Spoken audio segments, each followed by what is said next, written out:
Lamar, how did you sit? I just double click press. on the green circles. As a gamer, it's easy to figure out how to navigate. Just double pressed what? Okay, hello everyone. And we are live. This is so fantastic to have you all in this audience with us today. What a beautiful morning, daytime, nighttime, evening. I don't know where you're joining from, but Metaverse made it possible for all of us to get together, like in person, wearing hip and trendy outfits.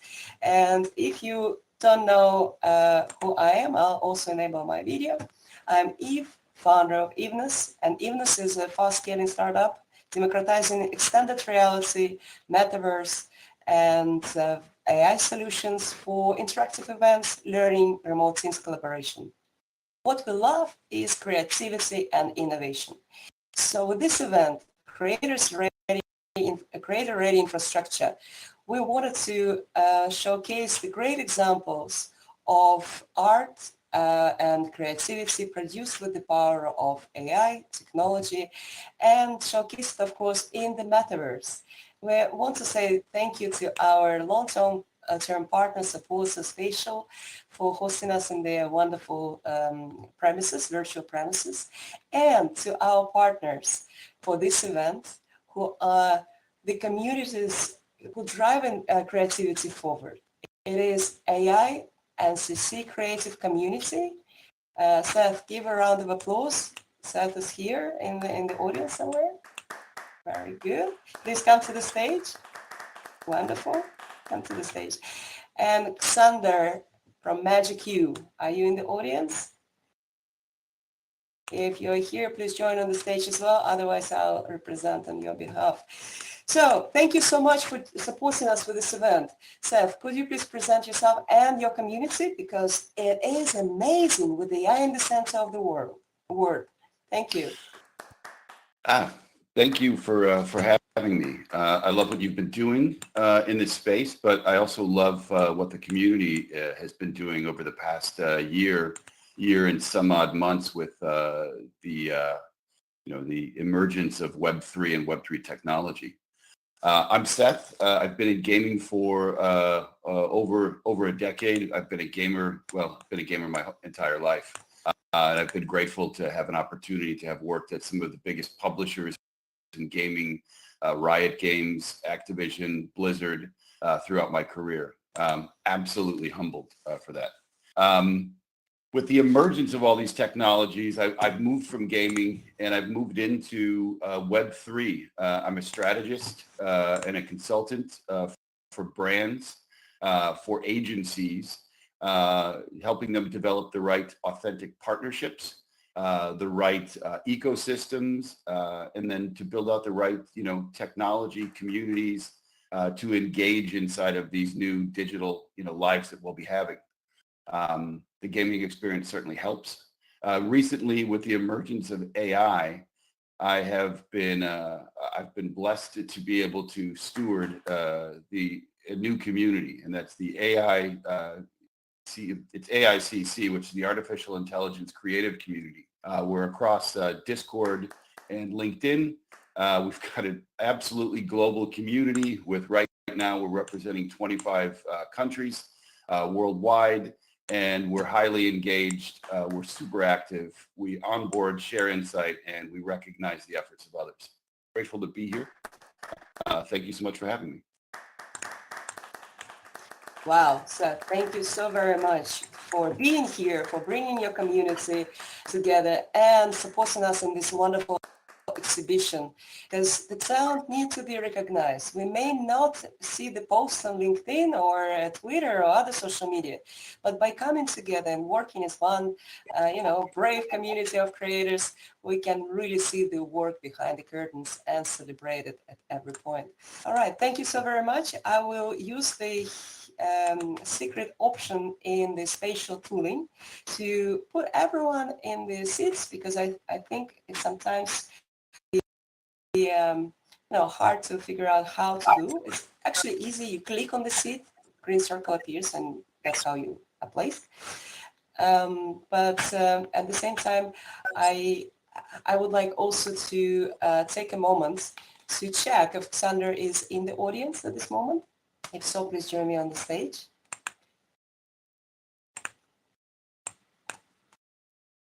Okay. All right, then I will just small message on behalf of MagicQ community. As you know, Xander is one of the creators, designers, and the founders of MagicQ.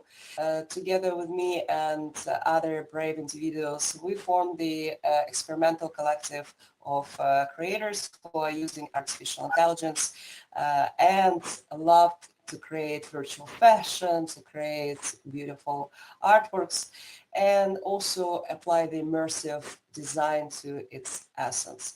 So it's a new initiative you can find on LinkedIn. It's not yet a community of the big extent. We are launching in October, and we're looking forward to bring some amazing events also for you. And the power of experimental creativity, I think, is there. We just need to find each other in one world. All right, so as for the people joining, I'm so excited to see the audience being filled, yay. And thank you for clapping, I appreciate it. What's beautiful, that's beautiful. Okay, so let us, Tatiana, very good, very good. Okay, so let us start the event officially. So we have great speakers and participants in the audience. Tatiana, if you could take a seat next to the guest, that will be fantastic. And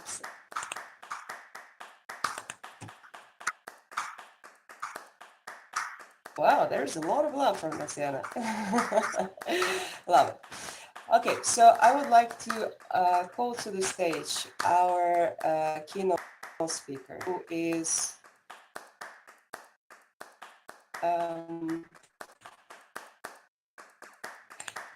just one second. I would like to check something. All right, so let us officially start the event. I will take my camera off, so to showcase my avatar. I always wanted to have that pink hair, but my hair is a little bit different and a bit soft. So I'm using the power of avatar to showcase my actual and then see the way I feel today. And I would like to start with going to the stage. Person who just inspired me with the whole, I don't know, personality of hers, the level of creativity, the experimental mode of things. Person who created so many artworks that were already presented at NFT NYC, at Dubai Expo, Supermint NFT LA, in the foundation of Wish, Flower Girls NFT. She is a keynote speaker to so many events, and she also shares her knowledge and joy with other people by explaining how to use AI to make great artworks. She is a person of 13 years old, and her name is Teresa Melvin, NFT artist and founder of AvaRamona.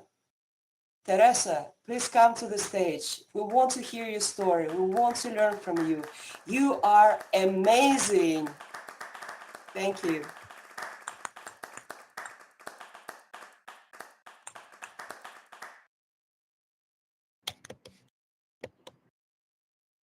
Everybody, it's awesome joining here and seeing how this space. I'm really excited that you guys could hear my story right now. Thank you. So I'm Teresa Melvin. For those of you who don't know, I'm a 13-year-old NFT artist, and my passion has always been making art.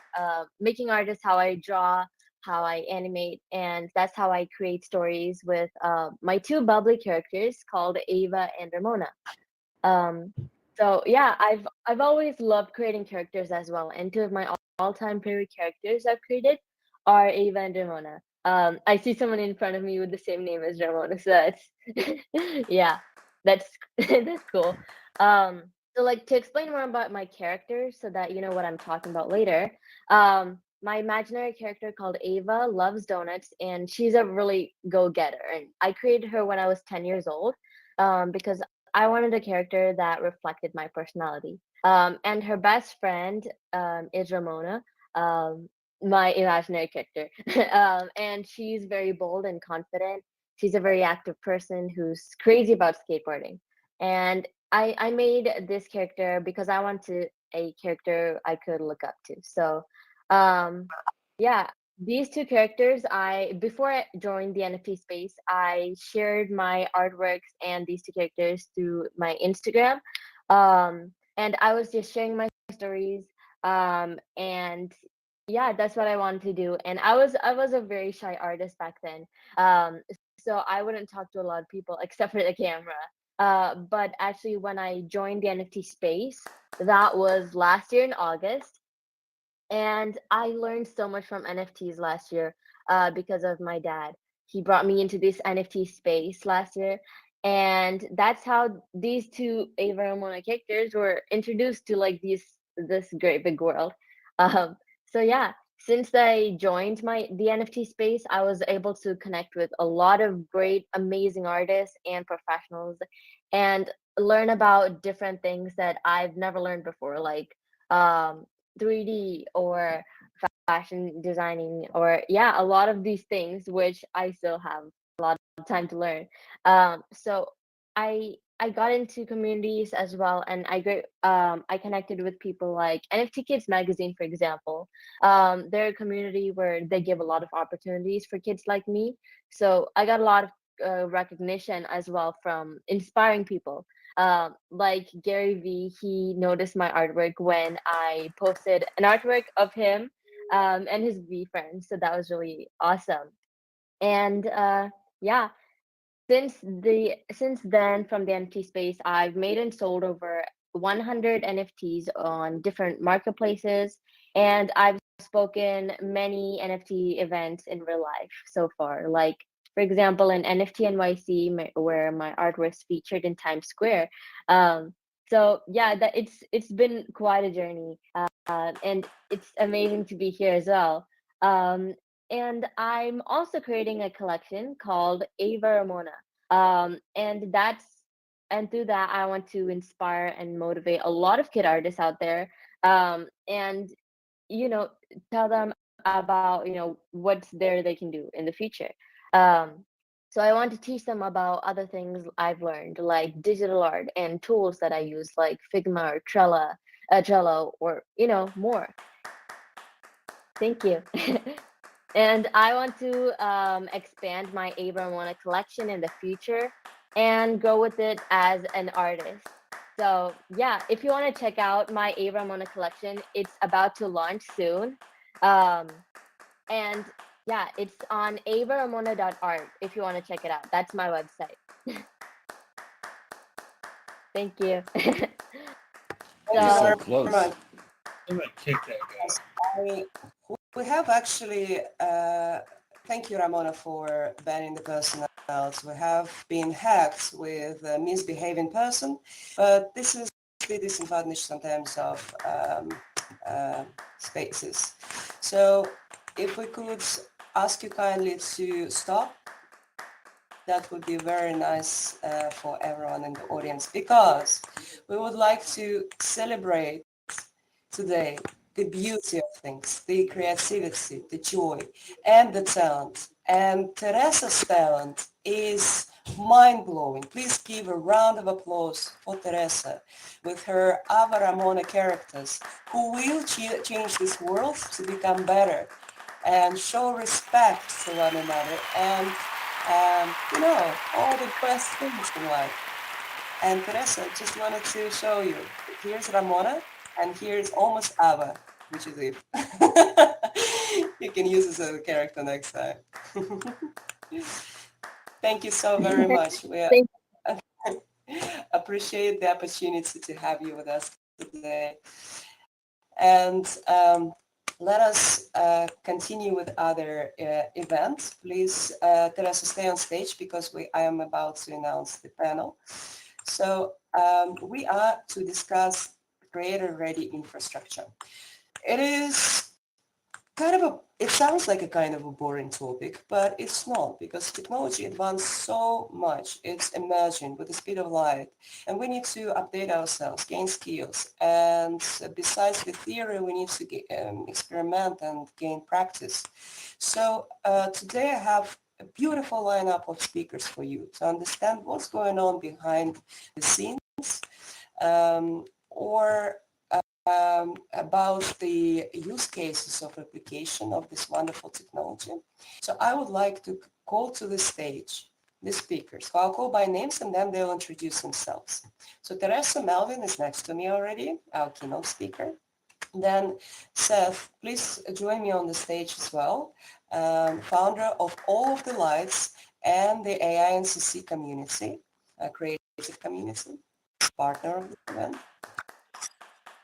I will also ask to come to the stage Dr. Alessandra Sala, who is Senior Director of AI and Data Science at Shutterstock, and also Global President of Women and AI, a growing organization that specializes and focuses on inclusive AI. Please give a round of applause to our speakers coming to the stage.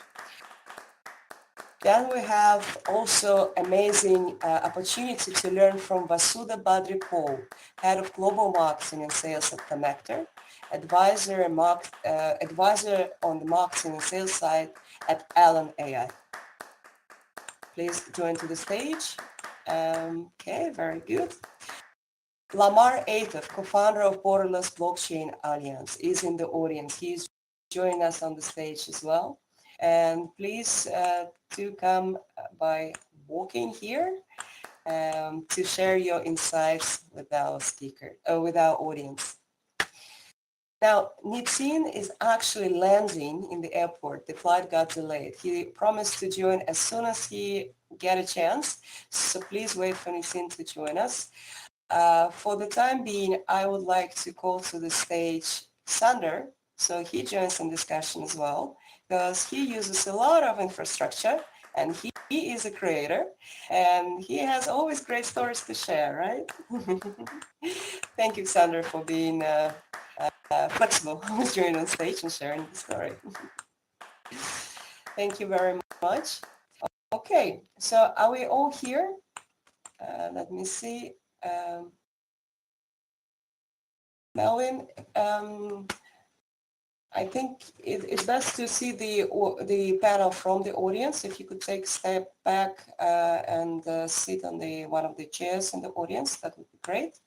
We are starting now with questions. So, well, I am shivering because it's not cold in my house, but I have all the emotions going through me of how excited and thrilled I am to have all of these wonderful, amazing creators, innovators on the stage with me. Yeah. I would like to ask you the first question. And my first question would be to go ahead with introduction, introduce yourself, and also share which physical location you are joining us from. Vasudha, I would love to start with you, and then let's go as Seth, Teresa, Alessandra, and Lamar. There is a mute button if needed in the lower left corner.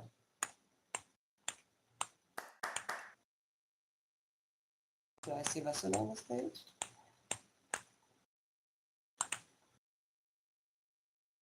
Okay, let's start with Teresa. You already introduced yourself. Could you please share with your location, and then we'll go with Seth after, and then Xander and the rest. Awesome. Yeah, I'm Teresa, and I'm joining from Texas in the US. Texas, fantastic. All right. Woohoo. That's great. Seth, where are you based? And please introduce yourself. Well, if you have something to add from the other introduction. For sure. Seth, all of the lights and AICC, creative community. I am joining from Irvine, California, which is right down the street from Blizzard Entertainment. Wow, this is amazing. And I know you worked at Blizzard for some time and you still, I think, continue working and helping Microsoft Blizzard here and there. So well done. Amazing. Okay, so then we have Xander on the stage. Xander, where are you joining from and who are you? Hello, everyone. I am joining from St. Louis, Missouri, and I am a artist, technologist, and founder working in the Web3 and Metaverse ecosystem, and I'm also a member of the AICC creative community and a co-founder with Magic U. Yay! Welcome, Xander. Thank you for joining.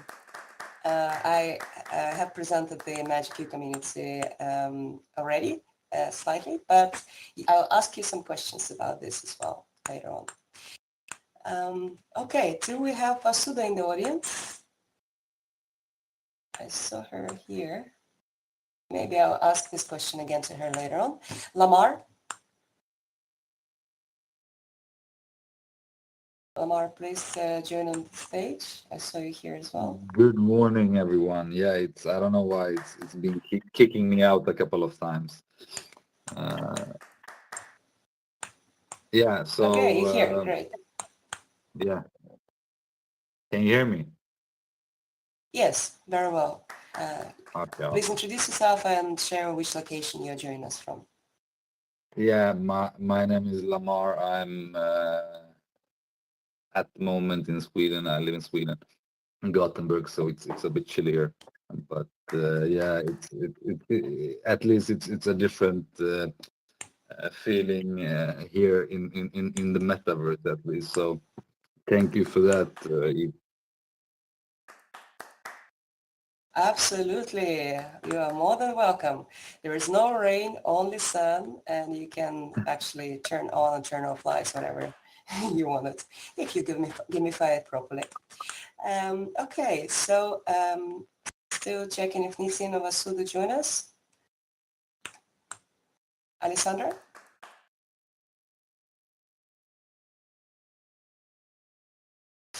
My team will check on the back end what's up. Let's continue with our discussion. So my next question to all of you would be if you could actually share your stories with our guests.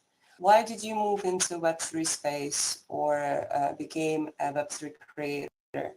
What actually inspires you? And why do you consider the creator economy to be one of the most important areas of focus? Seth, I would love to start with you this time, and then I'll ask Teresa, Lamar, Xander, Vasudha, and Alessandra when they join us. Thank you. Thank you so much, Eve. Eve, would you repeat your question for me? Right. If you could share the story with us, how you ended up being in Web3, what inspires you to join the movement, and why do you consider the creator economy to be one of the most important areas of focus? Thank you. So Web3 came around at an interesting time for me. I was departing Blizzard, and I had an opportunity to pursue what I wanted to pursue, and I chose to spend the time in between, like where I was going next or what my next decision would be, learning as much as I possibly could. At that time, Matthew Ball's primer had first dropped. Everybody has probably seen that. If you haven't, Matthew Ball was a luminary in the early days. He still is today. OpenSea had dropped their white paper, and it was remarkable what was happening with specifically the innovation with the blockchain. Okay. And, then there was all these rituals that were popping up. Identification became super important in regards to not self-identifying with a corporation or a title or, and there's this cross transfer over between LinkedIn and Twitter, even though it didn't make sense at first, there definitely was. And where it came down to representation with the PFP, I was super in. It was an underground form of communication, underground cultures I've been a part of my entire life. New technology. We're talking about very heady ideas. I was involved in esports, with Riot Games, looking at how crypto could be a currency, very similar to what Dota 2 does with the invitational, where you'd have this prize pool that, with the invitational from community inputs at $40 million. I looked at it and said, with crypto, it could be $400 million. To see a trophy from League of Legends immortalized on the blockchain with Faker's name on it would have been huge, as well as all the other ideas that could have come. So lots of conversations with new people around the world started opening me up to a new way of engaging. And that engagement wasn't the old way. The old way was, I'm an expert at X, buy me a virtual cup of coffee nonsense. And now it became, do you have 30 minutes? Let's talk about the future. I don't care where you're from. And I spoke from everywhere from the Philippines to Lagos to Italy to Sweden. And I had some of the most remarkable conversations with people who were also innovating in the space. So it just drew me in. The identification piece was super important. And I'll wrap shortly here. The identification piece was super important because before it was about identifying with a company and identifying with a title. I worked at Blizzard and I did this. Well, when you depart those companies, when you depart those places, you leave that identity behind. So why build their identity when you can build your own? When you could take a PFP and represent it on a professional website and have a GVOL as your professional portrait picture and get more engagement professionally than you ever have done before, why not do that? And so I embraced the Web3 community. The Web3 community was learn, by doing something that was a theme that I set from someone who had suggested a theme for the year rather than goals for the year. And so I dove in fully. I learned everything that I possibly could. I touched things. I bought the wrong NFTs. I lost money in gas. I ran some ponies in Zed Run. And it was the best experience that I've ever had. It prepared me to be the person in the room that could navigate these courses for clients such as NASCAR, Saks Fifth Avenue, LVMH, and then a few others that I can't mention because they're on NDAs.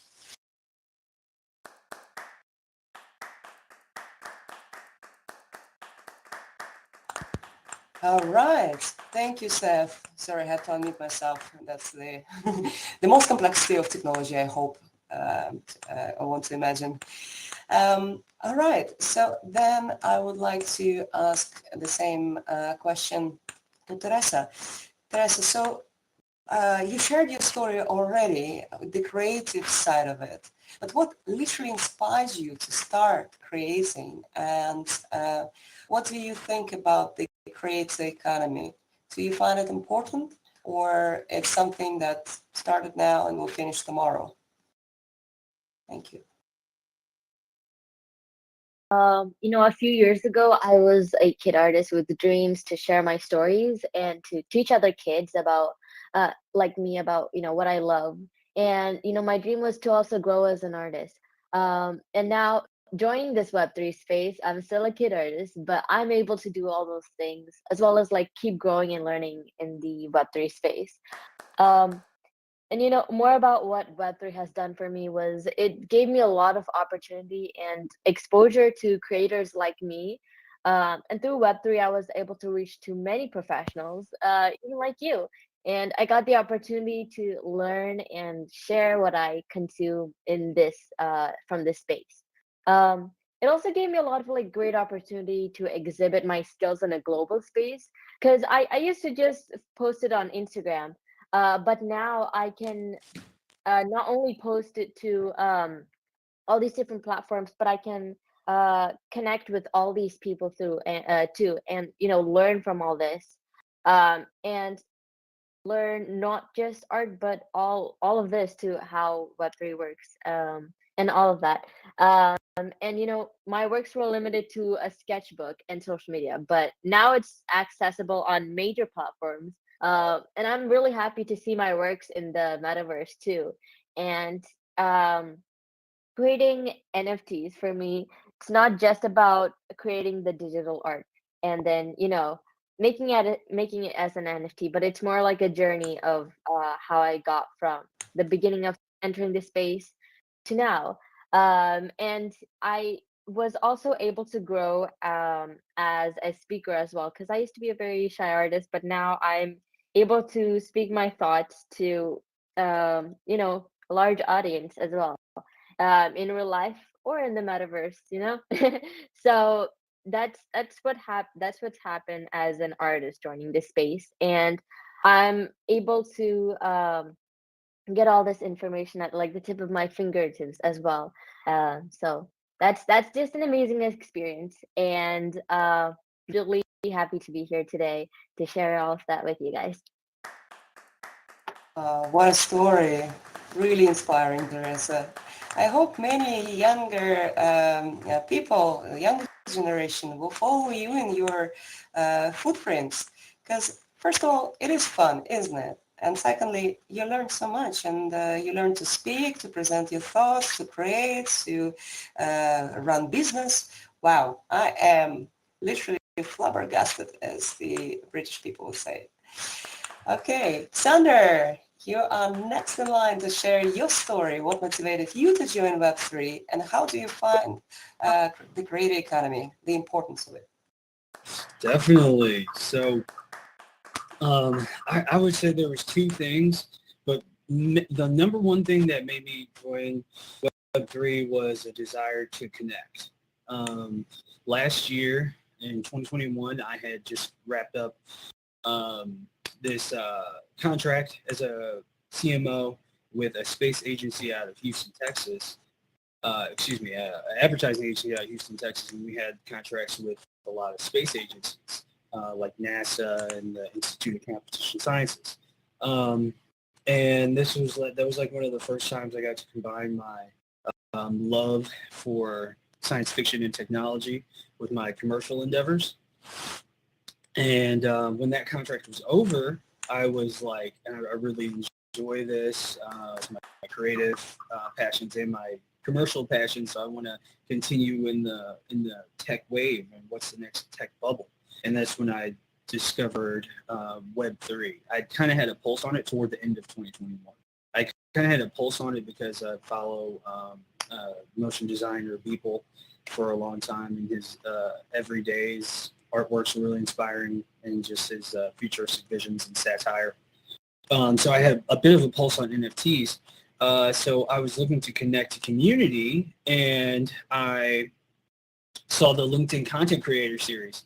And so I was like, this is interesting. It was like the inaugural class. And so I made a content series called Into the Metaverse around September of last year, just expressing my own interest and desire to connect to thought leaders in space and learn a bit more. So from that, I got to connect to a lot of people in the industry who were already doing things, and I got to contribute, visualizations and other artwork to the table, and bring my skill set and collaborate with other professionals who are experts in their field through my company, Digital Storytellers Inc., which is kind of like a design studio. And so that's what brought me there. Commercially, because I wanted to continue to work there, creatively because just the intersection of tools and the real expression of identity, like some of my other co-panelists have said, the expression of identity in a new creative form that's kind of in my mind, more authentic to who we are as individual brands and creators of the future, you know. So I was just definitely drawn to that. And then the personalities and the personalities of the brands, as well as the, you know, CEOs and other members of the culture at large were just like amazing and expressive, and the type of community, mostly through LinkedIn, that I've desired. And it's awesome to show up, to contribute, and to learn. So that's my everyday. And as a creator, there's just an endless amount of possibilities, because you can learn so much and express yourself so much, and also collaborate and co-create, which expands your own vision to work with others, which is, you know, one of my favorite things about both AICC and Magic U. Hey, AICC and Magic U, love forever, woo, or create forever. Thank you very much for sharing your story. I have also a question, same question to Lamar. Lamar, as you can see, he is a true feminist. That's today here. Lamar, just start answering, and then we know the voice is yours. Thank you so much. Yeah, before I start, it's been a really good introductions here, and it's amazing to see young people like Teresa in the space. It's and thank you Eve for setting this up. It's really cool, to be honest. It's my first experience like this, so it's nice. Thank you. So for me, my story, it's very simple. I've been, ever since I was a kid, I like to disrupt things. I like change. I think people deserve better, and I think it's today with tech, you can do a lot of good things, but we're not there yet. Like, we have the tech, we have all that, but I think it's more of a mentality thing, and for me, when I look at Web3, I see that there is so much people, they all want to be part of that change, and I think that's what's uniting people, and that's where you can actually tackle what I just touched on earlier, that you want to actually use the tech for good. You don't just want to create stuff that, okay, people can waste their time on, but actually use it for impact. And that's what Web3 allows people to do. I don't think we've seen something similar before that. For me, where it actually started, where that I was working night shift extra back then, and I was my cousin sent me something about Bitcoin, and for me, like the person I am, as soon as I read about decentralization and about what it means, what it can do for us, and especially at that time, it was a no-brainer. I just told my boss, I think in the next 30 minutes, that, hey, I'm out.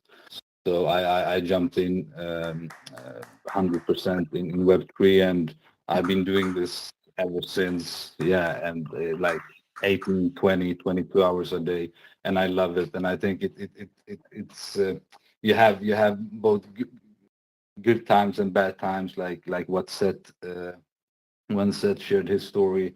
I think a lot of people can relate to that. And but in the end of the day, it's something big that's changing, and I think everyone deep down, they like a change. That's why everyone is here and are united and want to see everyone grow, and that's why we see so much collaboration in the space. So for me personally, like I'm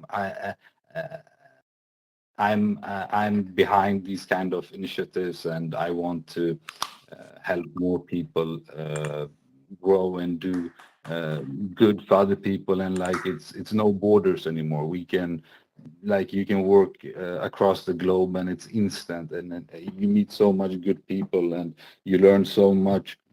So I would say, it's, for me personally, it's the best thing that have ever happened to me.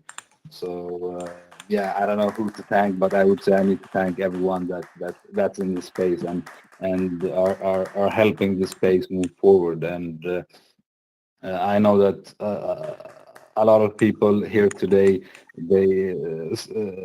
some of them I know personally, and it's amazing to see how far everyone has come. And it's like I think we've just started, and there is so much good things to do. And I think we have a pretty good chance to actually succeed. Wow, that was deep. Wow. Really, Lamar, thank you so much for your words.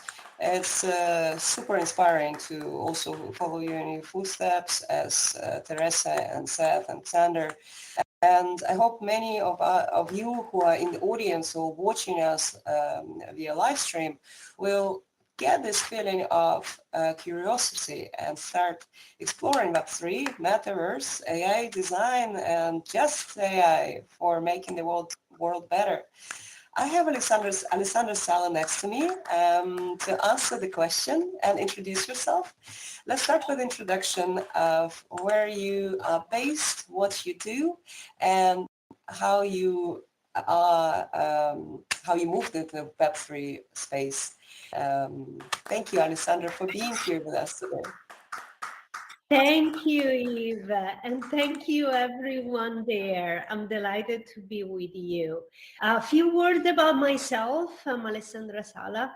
I'm the Senior Director of Artificial Intelligence and Data Science at Shutterstock, and I'm the Global President of Women in AI, which is a non-profit organization, and most importantly, a do tank that is working towards bridging the gap of gender diversity in the AI field, and really for our common purpose and to create inclusive AI technology. We are over 150 countries around the world and more than 35,000 active members in our community following us from everywhere. So an important mission. Thank you. I love seeing you guys standing up for an inclusive AI world and within this meta space where creativity brings us our imagination to the extreme. It's very important to understand whether we build technology that is inclusive and has equitable outcome for everyone. So Eva, back to you. I think you have a few questions for me. Maybe just before we enter in the question, just few other remarks. I come from 10 years of research, first in academia and then in industry. So I'm very passionate about the latest technology, research idea, cutting edge technology. I'm still very active myself in publishing paper in the scientific community, and therefore being here with you today at the forefront of innovation, it's not just an honor, but it's a privilege to have this discussion.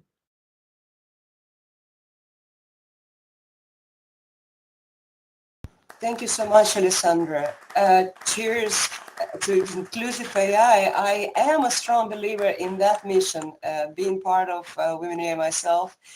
I think we need more women, non-binary people, every diverse group to be present in technology, artificial intelligence, and design of things. So thank you for spending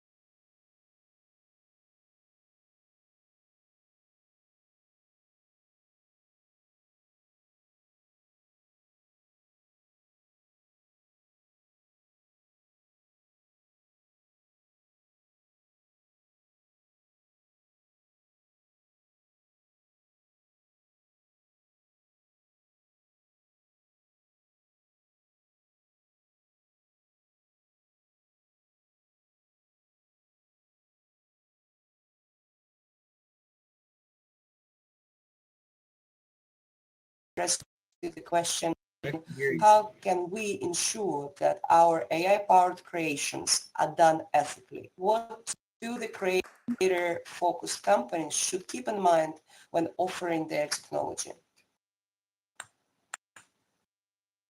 Eve, do you hear me? Hello? I can hear you. Yeah, I we can hear. Yeah, it seemed to me Okay. that there was a reset. I think so. I think I have an aerial view of the space and I'm flying around without doing Excellent. anything. But if you can confirm that you can hear me, I don't mind what Yeah. I'm seeing. And we can go ahead. So if just quickly, as I was in and out from the space, I lost your question. Do you mind to repeat it? I don't mind. I had the same issue. I think there was a technical, somewhat improvisation of things. So it kicked me out myself. So let me repeat the question in this. You are one of globally most recognized experts, and it's not only my personal point of view. You are featured across everything, I would say. So your perspective on AI and ethical design, ethical data is very important at this moment of our panel discussion. Therefore, I would like to ask you, how can we ensure that our AI-powered creations are done ethically? What do the creator-focused companies should keep in mind when they offering their technology? Very good question, Eve. Thanks for asking. Because this is a fundamental question where we all need to participate and challenge each other thinking. So last November, I was at UNESCO at the first ever press conference where it was launched officially the recommendation on the ethics of AI, which has been subscribed from more than 193 countries around the world. And on stage, there was only the Alan Turing Institute from London and myself together with the UNESCO representative. And the core of the launch was really to enable not only a meaningful discussion around the recommendation that have been written at UNESCO for the past 3 years, but also to engage in an open and honest discussion to challenge each other on where we are going. Fundamentally, it's an area where there are no finite or standard answers. So for any company or individual that thinks that there is a universal solution to the problem, I'm sorry, but there isn't. The most important thing that we all should do in this space, it's really take these problems as one of our own responsibility and ask the right question. So it starts very simply with understanding what kind of technology we are building. Who do we enable to participate into the creation, into the testing, and in the use of this technology? Who is included and who is excluded, and why we are excluding some people from all the phases of generating the future of our lives. So what I can share is some of the simple steps that we have implemented at Shutterstock as an opportunity to challenge our design thinking, challenging our product development, and a challenge every time we go to product with a new product, we go to market with a new product or a new features of our product. So it's very simple recipe. It's not complete, it's not exhaustive, but it's a good place to start.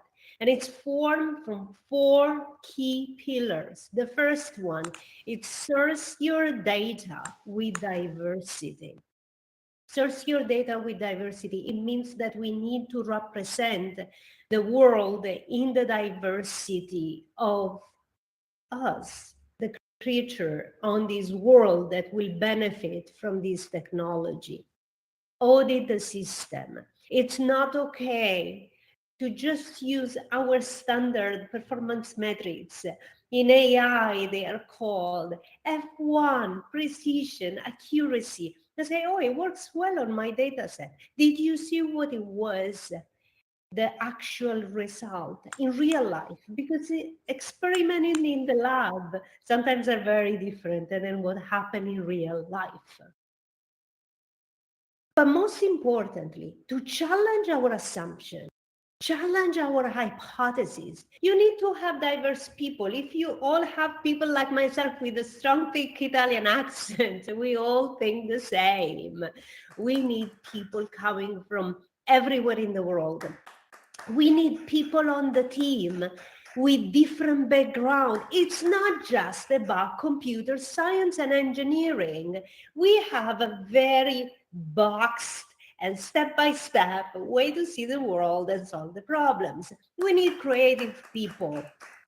We need philosopher. We need, in my team, I'm so glad to have people with background like astronomy, like psychology, important disciplines that do impact what we do and how this technology interface with human being.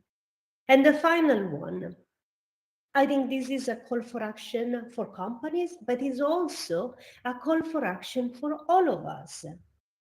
We haven't been trained to build ethical anything, product ideas. I have been trained to be a computer science, to write code. What do I know about ethics? So we need to train ourselves. At Shutterstock in November, we will launch the first course with the World Ethical Data Foundation that has been designed for Shutterstock to challenge our thinking, to challenge our design, to challenge our development, and to do it ethically. There are a lot of courses free on the internet from amazing institutions. So we don't need big corporations to bring us those classes. There are many available resources in the internet, and I think it's a responsibility that stands on us to actually take those steps seriously. Back to you, Eve. Okay, Thank if this is not a path to inclusive and ethical way to create and build, I don't know what it is. Alessandra, thank you so very much. Your words resonate with me greatly, and I hope they do resonate with our audience here today. Please use arrow keys to find your avatar and come back to the stage.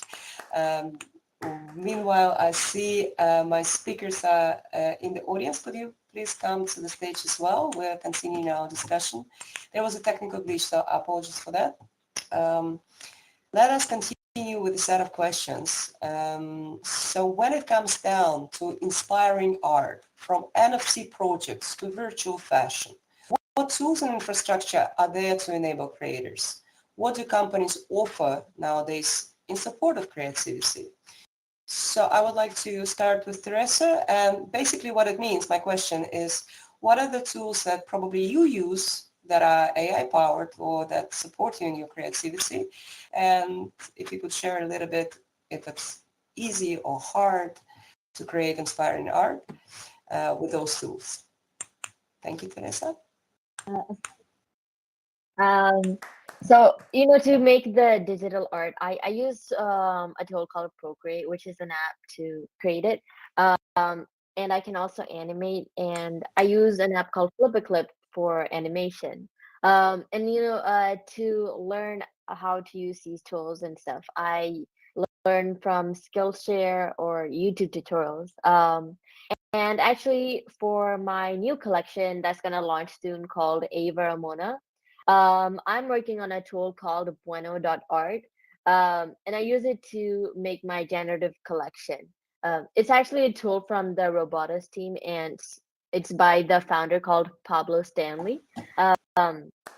And more about that is I got an opportunity to attend his workshop, in NFT and YC, so I could learn the basics and learn the advanced methods, and also research from YouTube on how to use Bono.art. So I think it's a cool tool that can be used for creators like me without need to worry about the tech and code, but can completely focus on the art quality. And my recent works are also exhibited in different spatial spaces.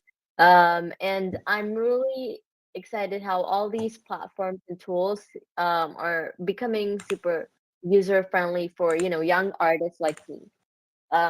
So yeah, that's how I create my art, and that's how I'm gonna make my new collection. So yeah.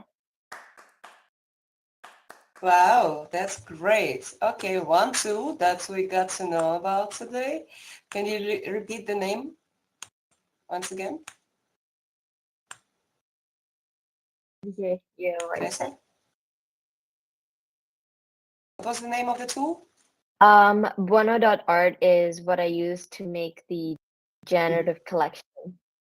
Yeah, Bono.art. So if you are searching for some kind of tools, we start with Bono.art that Teresa uses. Thank you very much. Oh yeah. Just wanted to be sure that people heard it clearly what kind of tool they can use. Okay, Xander, what about you? What are the tools you're using? What inspires you to create such beautiful artworks and fashion?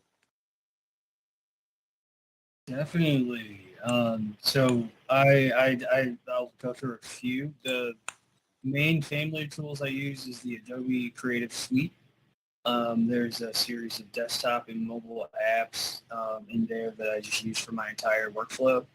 The ones I use the most are probably Adobe Premiere Pro and After Effects, and then Adobe XD. And about 6 to 8 months ago, I started using their 3D family called Adobe Substance, which is extremely awesome for that. The whole ecosystem works together really well, so it's easy to flow between the different creative apps. And they have a really big community of video support as well. Outside of that, for AI, I use Midjourney. There's a lot of other kind of programs out there. I've really only tried Midjourney. I love exploring and seeing the other explorations, but it's my vibe for now, and it's amazing. I try to keep up with what's going on with the tool by using the website, using YouTube, and of course the AICC on LinkedIn. There's a lot of helpful creators exploring different paths and different expressions and different strategies and techniques. I'm sure Seth will fill you in more about that. And then the last set of tools I've been utilizing, well, actually, I'll talk about two more. Blender is free, and YouTube is also free. So with the creators economy, it's important that everyone has access to tools. The other ones are paid, but those are free. So if you're wanting to get started in this space, I would suggest trying those out. And then the last set of tools I use is actually Metaverse platforms, which is like you get to interact and take the 3D elements or 2D elements and utilize them in a virtual world. So like spatial, I have partners at Ozone Metaverse, Cavernous, and Decentraland. Pretty much any metaverse is a really cool playing ground for creatives right now that can import your own creations and experiment with avatars, 3D NFTs, wearables, and even environments and stuff like this. Evenness is an incredible builder, and I love seeing her explorations. So I think that's a really, really important tool for the modern creative, is to be able to utilize virtual worlds. Okay, wow. I hope you were writing down. There's so many useful tools that Alexandra presented to us. Can't wait to start following you, Xander, and trying all these wonderful knowledges. Okay, Seth, what about you? What are you using to create your masterpieces? So yeah, I'm off mute. All right, so Midjourney is where it started. Midjourney offered a more fantasy based kind of produced work. It was way more interesting to me than deep fakes. I'm not interested in trying to create anything like that.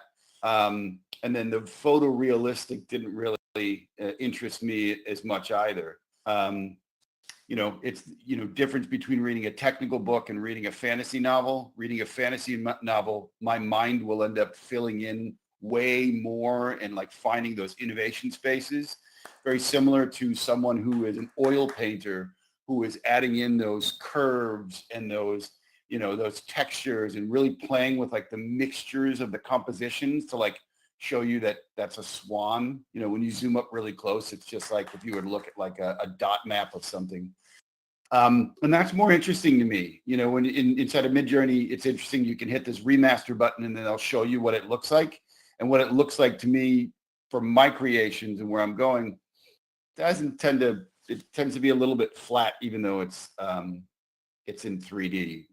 So Midjourney is my main tool for that, but then, outside of that, I'll talk about some of the technical pieces, use a Mac right now. That's my weapon of choice as it comes to for PC or laptop. I've got an M2 13-inch. It's beastie and powerful and it's insane. It's the same thing with like 5G or 8G or wherever we're going, because I'm running Adobe Illustrator, Blender, Photoshop, Keynote, my 100 tabs, for where my neurodiversity comes into place. And I'm firing on all cylinders, and I'm running 2 4K monitors, and it's insane. So just to get that from a 13-inch computer is out of control. Where I want to go is stable diffusion, warp diffusion, form diffusion. In those realms, that has been like the next, part of the journey. And, just need to slow down from the community building to actually create. It's funny that you focus on wanting to build because you're passionate about something that you do. And the next thing you know, you're building, you step away from the creative aspect. And then, when Xander had mentioned something I thought was super interesting that was a big part of the story is those partnerships. And early on in Web3, I realized that I wasn't going to be broadcasting globally an esports tournament from a Olympic basketball stadium in Greece to China and then to millions around the world. I would be using different building tools. So from Nabaya Studios that builds inside of the sandbox and built the World of Women space to the Decentralized Foundation, which is an amazing organization, to Spatial, OnCyber, MySpace, or Home Space, to all of the other worlds that have popped up, had to make those partnerships. So, my partnerships have led me to have strategic partnerships with Improbable, who dropped Other Side for Bored Ape Yacht Club, and have negotiated some pretty cool scenarios with them, and some soon to come potentially, as well as Manticore Games, who builds with Unreal Engine, to developing a pilot, a pilot that was going to be for the Sandbox as a television show, and all sorts of partnerships with all of the leading spaces. And I think those are important for all of you as well when you look at what is that tech stack that you need in order to drop an innovative NFT or to build out an ecosystem? Are you connecting with any of those worlds, or are you connecting with these technical dApps that are going to help you to differentiate yourself from others? I think it's important to know those, read those, understand those, and then understand how they can provide value to what it is that you're looking to build or create. Wow. Thank you, Seth. Wow. This is like a guide to the newcomer to the AI and design theme. I have to add only that in my case, I just launched my first kind of collection. It's an experiment and it's focused on identity, self-discovery, awareness. It's called Friction, a blend of freedom and friction in our modern society. And I created it with the power of DALL-E and then Adobe Photoshop. So even if you're not painting on canvas with oil, you can have like the digital version of art that is still valuable and can showcase your thoughts and ideas, bring awareness to social trends, or showcase the inspiring imagination that you have in your mind. Alessandra, not to avoid you, but to give you a chance also to contribute, do you create anything with the power of technology? Yeah, absolutely. Thank you Eve, for the question. All the tools that have been mentioned obviously are at the forefront and a core focus for the creative industry in general. So therefore, we are working with those and some other that are not still public yet, but possibly will come soon among our possibilities to create. I want also to step back and bring a consideration to all of us and really ask a collective question, because we have heard in the news that there has been quite a lot of attention on how those models have been built and the data that have been used to build those models. And really my sincere interest is to try to understand from a creative perspective, from an artist perspective, if your unique creation were used to build those machines, how do you feel about that? In some cases, those have been legitimately used because a creator have been paid to contribute their asset to those large data sets. In other cases, less. But in general, I think it's an important consideration to bring everyone into this discussion, not just the user of those technology, but also those that through direct means or indirect means have participated to the creation by feeding those tools with the know-how. So definitely, if there is any opportunity to chat and to intervene and provide some feedback, get it to us, because we want to continue to have this discussion and having with you all. Thank you, Alessandra. This is very valuable input because, yes, I'm clapping, thank you. Like if you try DALL-E on Midjourney and you use text to generate somewhat artwork that is produced by the machine, the text is sourced from a certain database, online knowledge, let's say, the ecosystem of things.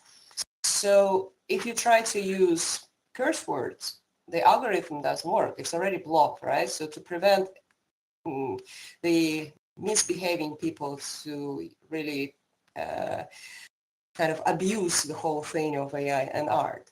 But there are still some possibilities of use some words to produce, I would call it a creepy artwork, not because it's spooky, but because it's just really unethical and offensive. So we still need to work on this all together, as Alessandra said, to make sure that the data sets behind and that source knowledge is really pure, and it helps us to create inspiring art that is ethical and engaging, not offensive and discriminative. Lamar, can I touch on that really quick? Just Seth. Just an interesting piece is that David Holes with Midjourney has he's really stepped out in front, for his product and for their values. He stepped out in front of that whole situation. And as they've made releases, they've seen, this mass rush to create, biographies, in a sense. Put whatever noun you want in front of there, but it just wasn't something that they believed in. They weren't interested in creating these like kind of degenerative versions of art or interests. And so they blocked it and they stopped it and they're trying to cull that out. But if you listen to their office hours, he's very keen on ensuring that that those things don't become a part of the norm for what Midjourney is doing. And I really champion that. I think that's great. I'm not here for that either. So.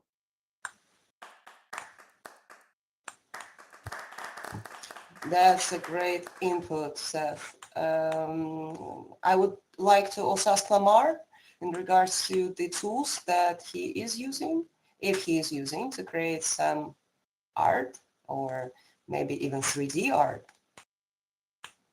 Yeah, I would say I think a lot of the guests they had really good inputs there, and I agree with them. And I would say you have good projects and platforms out there today that are trying to help creators with just this, and they are helping. Like I personally, I don't use it. If I need something, I just code it. But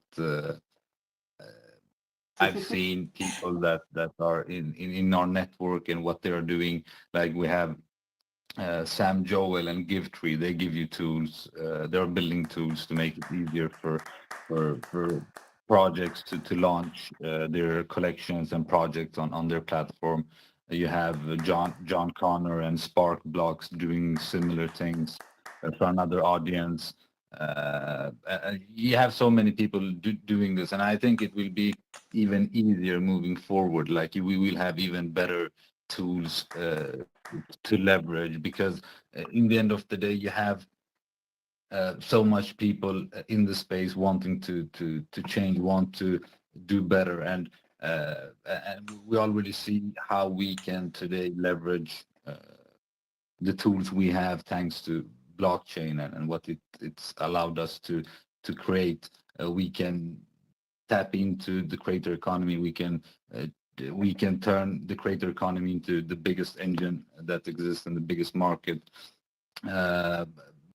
And the reason we can do that is because we can now, I think more important than the tools itself, I think it's the incentives that we can use nowadays. I think that's the key, and even more important than tools, because we have, I have a lot of companies reaching out to me, and they are building cool tools and cool projects. But I think one thing that people are missing, and that's what I would see, like that's what would push it, and we would get mass adoption.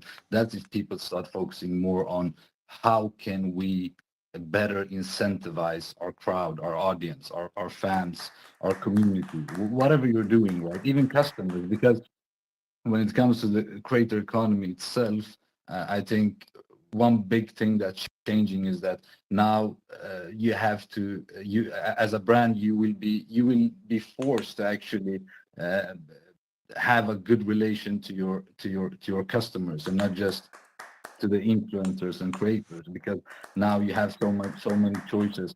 You can't just be rewarded for each transaction you're making as a customer or a user. You should be rewarded for much more than that.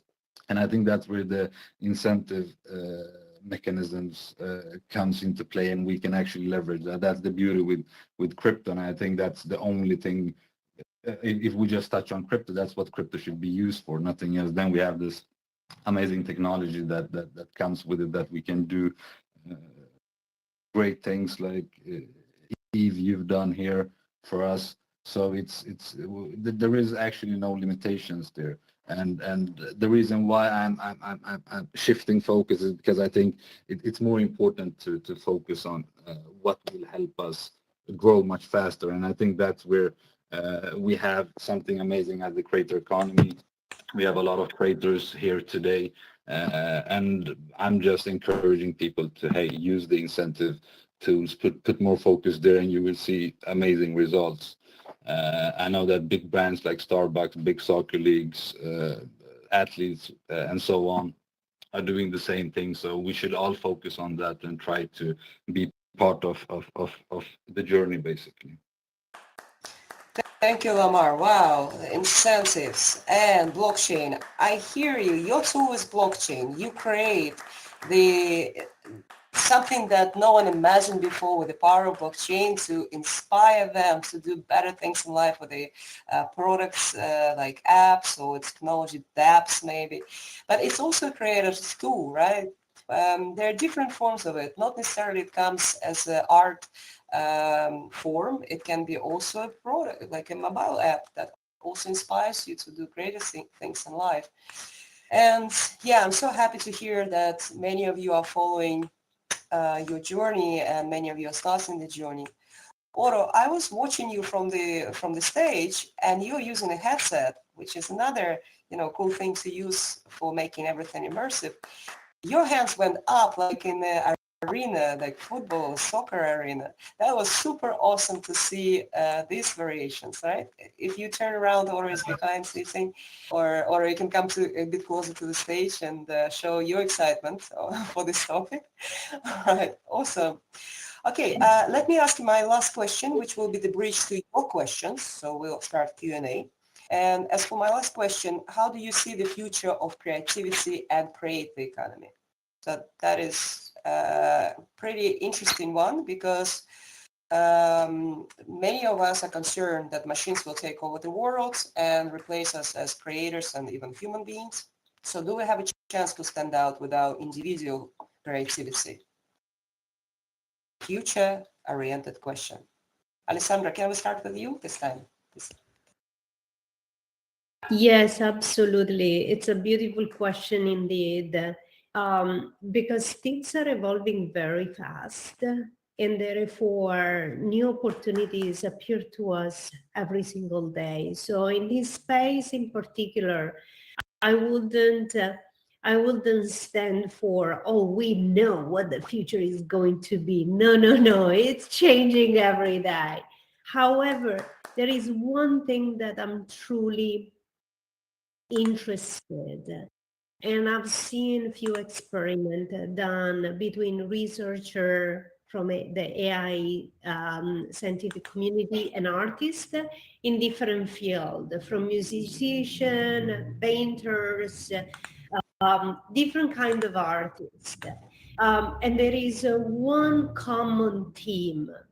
It's neither about human or about AI. The beauty of those experiments are in the moment where the human is able to naturally connect with the AI-generated insight and use not as a final endpoint, but as a starting point to trigger its own creativity and augment what the machine has just done, adding details, changing color, or playing a different beat, so that it pushes back with new input into the AI system that come back with another iteration. And that back and forth between the human and the machine becomes a very powerful and new paradigm that we haven't fully explored or neither understood yet. However, can bring us to new level of creativity.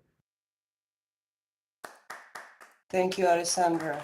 Yes, well-deserved round of applause for that.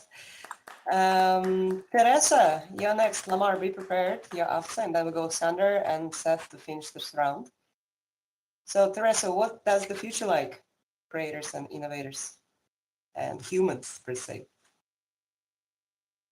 I feel like creativity is expanding as a profession, as like technology emerges to provide creators with new opportunities to promote their work, find support, and build lasting communities.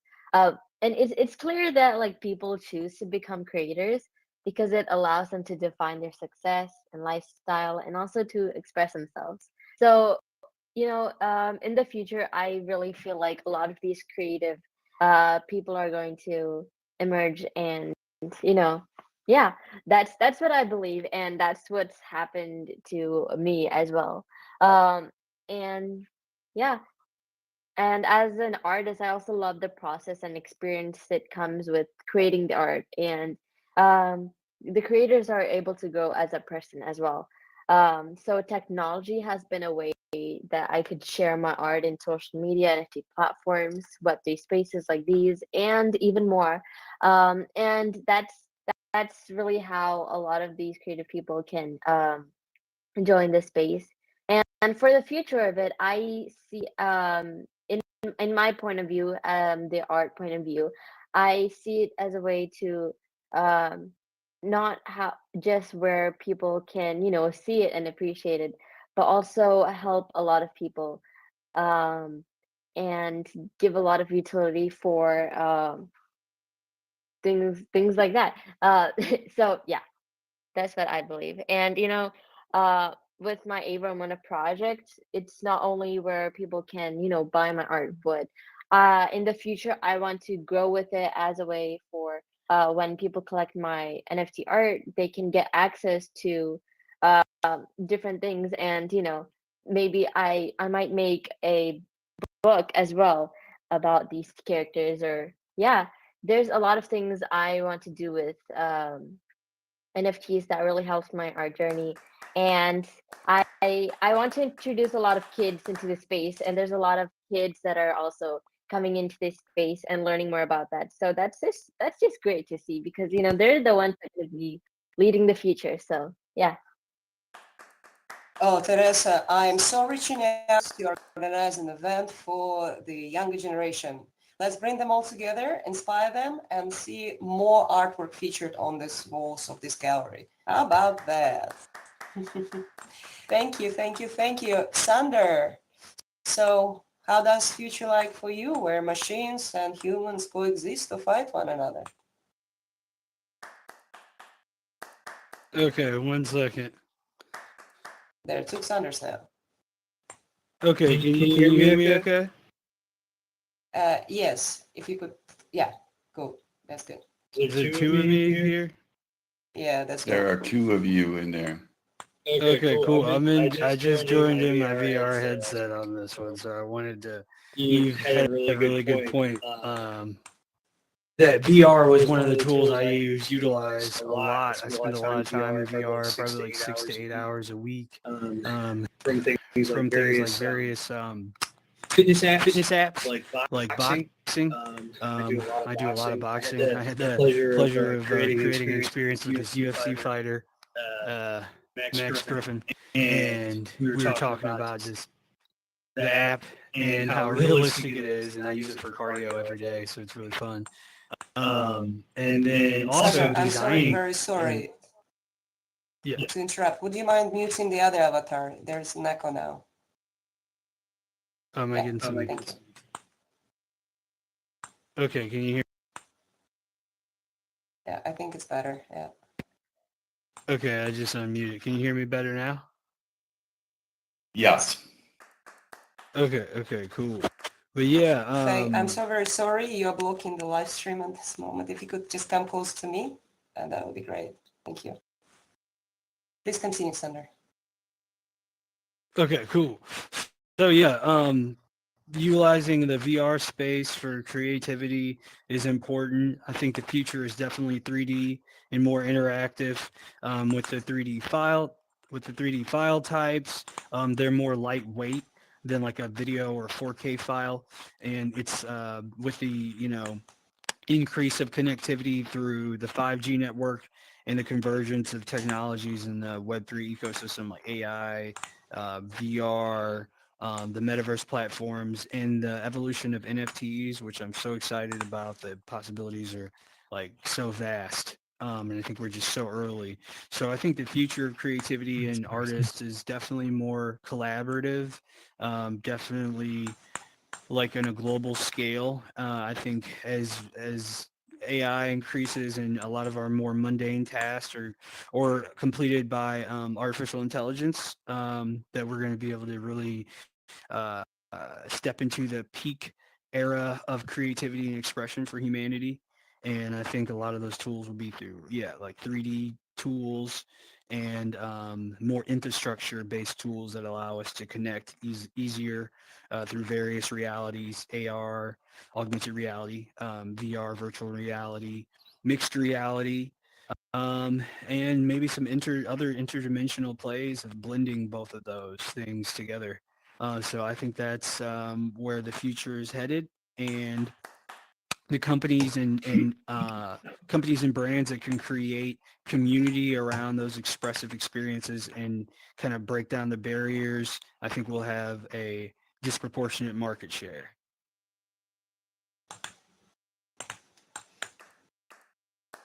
All right. Wow, that's a great answer. Thank you, Xander.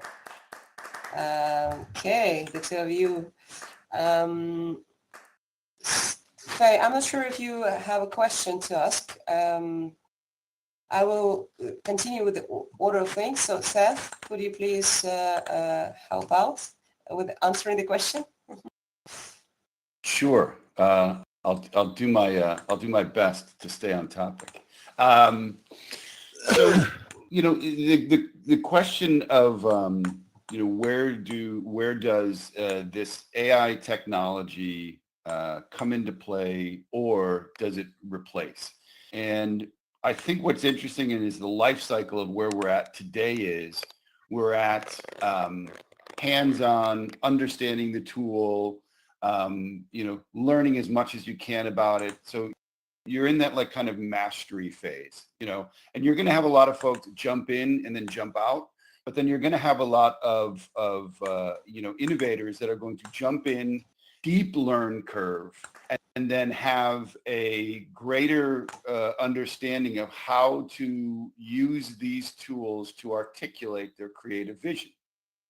And what you're seeing is the wonder and remarkability of what AI creative text prompt, creative tools can do, and they are absolutely incredible. But then you're seeing those that are able to hone in and to have with an intent and a purpose through their, text prompts and an understanding and a mastery of how that new form of communication works. So keep in mind, emojis, hashtags, memes, that's all a part of our language cultural tech stack now, or stack now. We use those as we communicate. They've become our tribal symbols.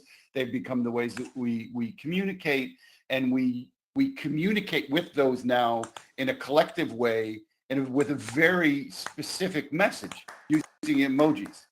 And so when you add in this text prompt, which the text prompt will never go away, it will become the new hashtag, it will become the new, it's going to become a part of how we do what we do. And so you're seeing people who are actually understanding that to a very deep, deep way, and they're creating metas out of it that is allowing them to be able to share visions of creativity that have a specific goal in mind. So you're going to see that deep learning curve, and you're going to see folks embark upon that. And so once we get out of that phase, of AI art and then to sell it, I think that without more innovation to that proposition, that it's going to be very difficult to do it unless you create your brand, your theme, your style, your vision, which is going to take some work, or you do something to differentiate yourself from the others, because it's so it's a faucet. It's been turned on and it's coming, and each time you take a look, there's something remarkable. Now, I do believe, and forgive me for the long one on this, I'll hit you with the TLDR at the end. I do believe that because the machine is learning, there is definitely value in regards to the creative that is coming out at that timestamp. I don't think that you can reverse learn this machine and say, take back billions and billions of pieces that you've had compounded upon your interest. So I do think that if you see something today, there is definitely a value that is a unique creation that stands the timestamp that when it was created and how the creator was processing it as well through their text prompts. So support artists and purchase their work if you love it. It's that way to end up really truly building a community. But I think that the next phase of this is, how does this then get integrated into your workflow and what your workflow is? From pitch decks to professionals to people who are sharing creative visions, concept artists, stylists, designers. I think that this is going to become a big part of their, it's a perfect brainstorming tool when you really take a look at it. And you get 8 people into a room, you do that, like show us your 8 visions, you get 8 times 8, 64. The next thing you know, you've got infinite ideas, you've inspired everybody to maybe even think more, and you've really even blown out the waters, what you thought was possible. And it's not based on, I know how to draw proficiently, so I can share with you really quick a sketch on a piece of paper. It is, can you take this tool and take your experience and input it in there? So I see a world that there will be collaboration, will be used as a tool. It's not going to replace, people, but it's also not going anywhere and is going to become an absolutely pervasive part of everything that happens moving forward. AI, AR, VR, XR, and all of the virtual worlds and all of the skins and all of the NFTs and all of this stuff, it's going to end up being integrated, and you're going to have the ability to do some really, really incredible things with this, from your avatars and creating tattoos or creating textures on your clothes. And, it's all going to be able to be integrated into our new digital lives that is coming. TLDR, AI is here. It's going to be a part of our future. And I love being able to touch the tools that are shaping our future. Thank you, Seth. Yay to that. Fantastic. Lamar, you'll be closing these rounds, and if you don't mind kind of summarizing things, so adding your points of view in a quick message, because then we'll open up the questions, and right after a few questions, I'll call on stage the famous AI and art creators who are exhibiting in this gallery. We want to hear a little bit from them, so then to start your gallery tour and understand the essence of their artworks. I'm so thrilled for that part. So Lamar, please finish off this panel discussion. It's your proud moment. Thank you so much. Yeah, and thank you everyone. It was great inputs there. I think like Dr. Alessandra there, I think it's really hard to speculate, but we know that we are headed towards a more virtual space. I think big brands, big companies are looking into this space at the moment. AI is huge. It is. We see a lot of money pouring into AI at the moment. I would say you can't for sure know, but I think we shouldn't be too naive when it comes to AI. And I personally, I'm betting big on AI. I think it can change a lot for the better. It can enhance a lot of the stuff that we are doing, the stuff that we are building. But I would say the next step where I personally would want to see Web3 and everything that we have at the moment, maybe with NFTs, whatever people are doing in the space and will do. I would say, when should we start taking Web3 to the real world? That's something that's missing at the moment. I don't see many projects there. It's more of, okay, we live in the virtual space, and I get that, but I think we are still physical beings, and we are still living in a physical space. So we should start focusing on, for the next step at least, to try to build products and projects that takes Web3 to the physical world. And I think that's the next step. Then moving forward from there, it's really hard to say, but one thing that we know is that we have the technology that can really take us to the virtual space and enhance everything. But I would say it's all about timing. It has to be right time for that product or that kind of technology to be presented. And I don't think we are far away. It's just a question of is it the right timing or not. So yeah, I would put it that like that. Thank you, Lamar. Thank you, dear speakers. Thank you, communities. Thank you, creators. Thank you to everyone who joined us for this wonderful, insightful discussion. And I'm opening this round of questions because Lamar just said the time is now. So the time is now to ask you questions. We're accepting 1, 2, maximum 3, because I cannot wait also to call the creators to the stage. So please, if you have a question, please click on Y or raise your hands if you are using VR headset. Tess, do you have a question? I see you're trying to figure out the moves. No, you don't. Okay. Does anyone have a question?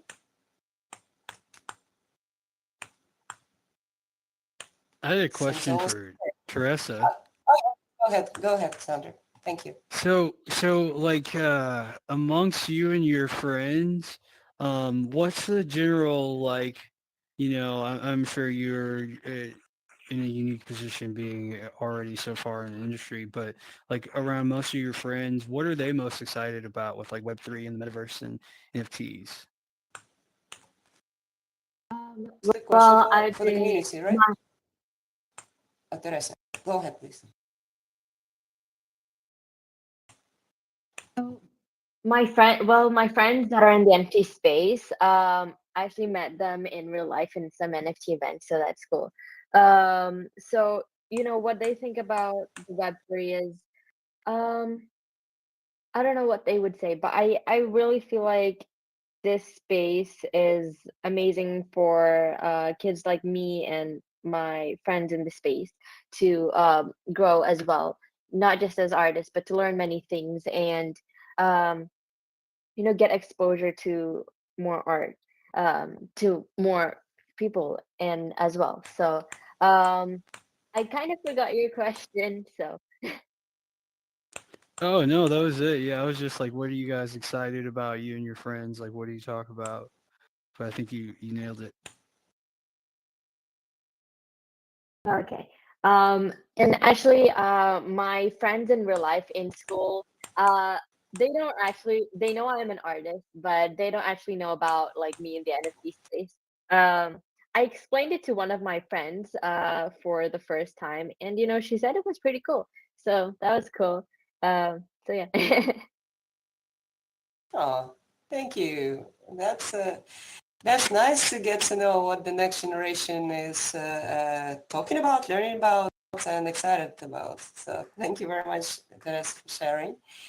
Do we have any other question in the audience? I know it was pretty structured and clear. It's the whole guide or framework to follow if you want to become a creator.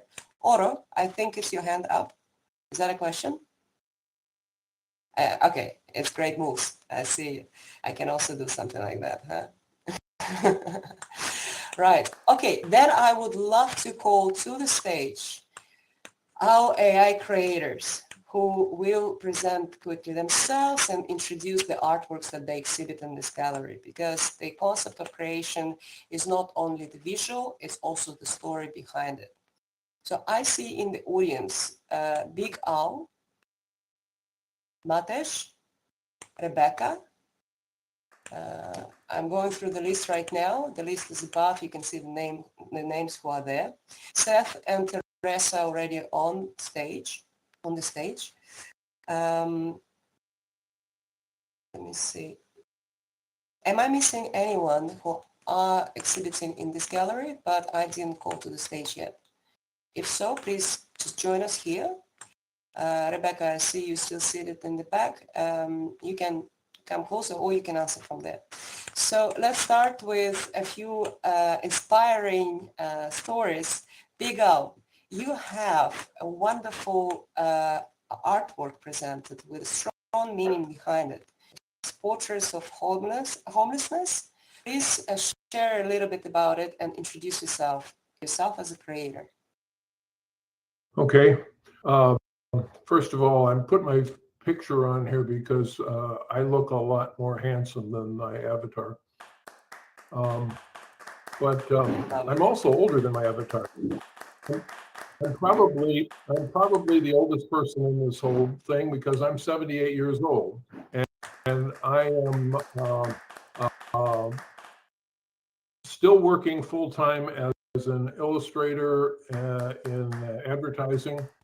My clients are ad agencies in New York and Philadelphia and New Jersey, across the country.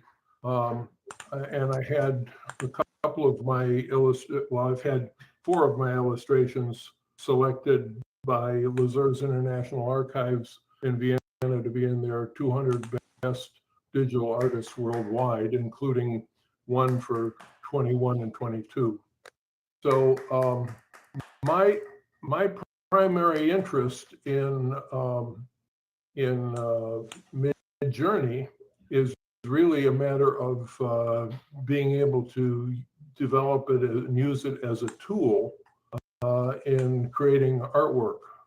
I work in a lot of 3D programs. I work in all the Adobe stuff, and I'm planning on using the Adobe 3D programs as well.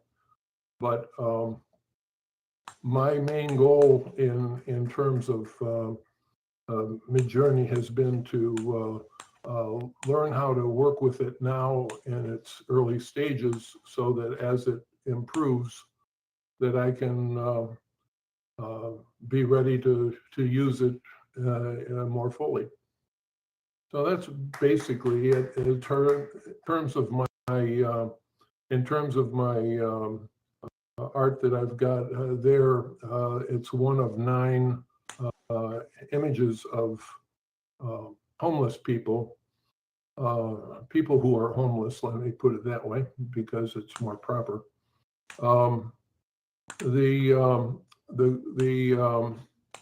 I've worked with homeless people in different communities, and a lot of one-on-one in New York City.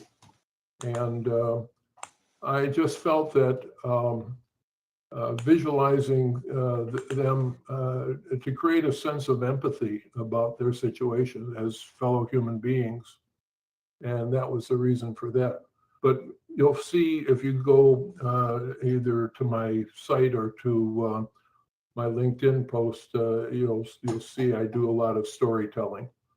And that's what I've been doing with it, besides learning how to work with the program. So that's basically it. Big Al, thank you so very much for bringing empathy and showcasing the examples of homeless people, their stories with the meaningful and useful technology. You use Mid-Journey, as you said. Big Al's artwork, it is painting in a way, is if you go to the main hall by taking the stairs up and turn to the right, it's in the right wing of the gallery. I think it's one of the first images to show. By clicking on it, you'll see the description and the button that leads to Big Al's website, where you can learn more. Thank you, Big Al, for creating and sharing with all of us your art today. Matej, could you please introduce yourself and your artwork that is presented here in the same right gallery wing next to actually Big Al's artwork?